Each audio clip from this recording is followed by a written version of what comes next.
Sandra from Asexualise.com and author of Asexual Perspectives out on Amazon. So when you're on the asexual dating scene or even looking to friend other asexuals, what you have to be aware of is something called a narcissist. Now, in simple dictionary terms, a narcissist is someone who's full of their own self-importance above all else. But it goes a lot deeper than that.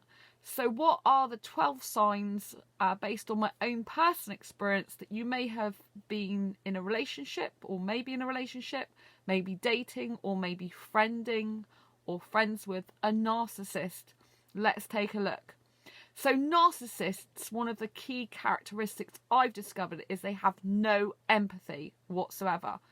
So say you were telling them about a past abusive relationship or something bad that happened to you in your past, and you were explaining the situation to them, and most people will go, oh my goodness me, I'm so sorry that happened to you, or that must have been really painful for you. They will empathise in some way. So even if they haven't been through that experience themselves, they will feel something. A narcissist won't feel anything. They won't have any empathy for you whatsoever and for your situation. It'll be literally like there's a wall between you. It'll be literally like you're knocking on that wall or knocking on that window, and you can see that person, but they're not really there. They don't acknowledge anything about what happened to you and how you feel. But they may even, what is worse, side with the abuser or take the point of view of the abuser. This is really not good. Number 2, they will show no emotion, which leads on from the no empathy. They'll often show you no emotion whatsoever. It'll be like they're emotionless. You know, they might come across as very cool as a cucumber. Then no matter what you say to them, however much, distraught you are, they just seem like they won't understand you whatsoever. And they'll just be like cool and calm, which some people like cool and calm. But if you're in a relationship or a friendship, that can just get really annoying if they don't ever feel anything for what you're saying. They will think they are right is number 3. They will literally think they're right all the time. Number 4, they will never apologise. They won't apologise. The only time you might catch a narcissist apologising is if it's to their benefit and they're going to gain something out of it. So they're apologising on purpose to get something out of you. So as a form of manipulation. And that is another one. Number 5 is they can be very manipulating and controlling of you with things they say. They may say some things that persuade you that you are the one in the wrong.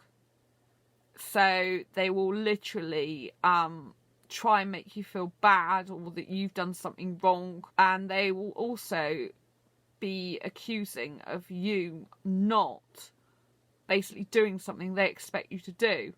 Like you're second rate, or they'll make your opinions seem invalid.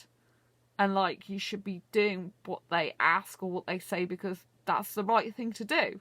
Yeah? It's the way they think you should be doing it. And that's the way it should be done. So your feelings on this subject don't matter. It's, what they say goes. They'll be expecting you also to do what they want. So if they think life, like I've just sort of mentioned, if they think life is meant to be a certain way, then they'll expect you to come up to that way of doing things, which is their way of doing things. So they'll accuse you of not doing things, but they'll also expect you to do things that they believe is right, what you should be doing. They will also play the victim as well. Some of the time they'll play the victim like they're hard done by, like people in the world are treating them badly, that, they're unloved or people don't care about them. And again, this is going back to the fact they're using it for manipulation and control for their own means. They're very selfish people in this way. They're very, very self-centered. They'll also show you up in public as well sometimes, make out that you're the bad person or that you've done something wrong, and that, you know, you've been bad with them and you're a bad person. And they specifically will do this in front of other people to show you up. And finally, they will use you for their own means. You know, they will use you. So if they're trying to get something to happen in their life that couldn't necessarily happen before, they'll use you as a means to get it. And then you might find that once you've fulfilled that purpose, they don't need you anymore. They become disinterested in you or bored with you. And it's nothing you've actually done, but it's the fact that you're not giving them what they want anymore, not pandering to their whims, or they've got what they want out of you. And then they want to move on to their next victim, but still keeping you hanging, feeling bad. Whatever you're pandering to their needs or their whims or anything like that, it makes them feel a sense of power and control. And that again is going back to the control and manipulation. So I know I've covered probably at least 12, if not more, points here about a narcissist. In the next video, I'm going to discuss how to deal with a narcissist, what some of the techniques are that I found best and how to deal with them. Okay, so if you like this video, if you found it helpful and useful, please give it a thumbs up. If you think someone may benefit from this video, please share it. Do hit the share button. You can share it in groups on Facebook. You can share it via email. You can share it however you want to. You can even embed this on your own blog if you want to. Just go to the share button, click embed instead, and use the HTML code.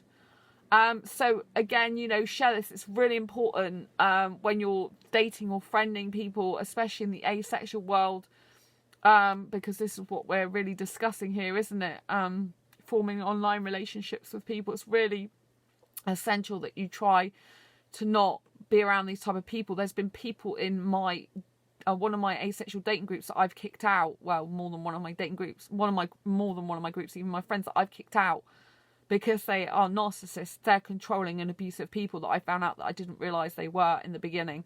But I will not tolerate people being like that in my groups. If I see them being abusive or bad with other people, I will get them out. I won't have people being cyberbullied or treated disgustingly. That's just something I do, you know. Anyway, please leave your comments below. I'd love to know what you think. As always, give this video a thumbs up if you like it. And I will see you on the next video. If you haven't subscribed, don't forget to do that.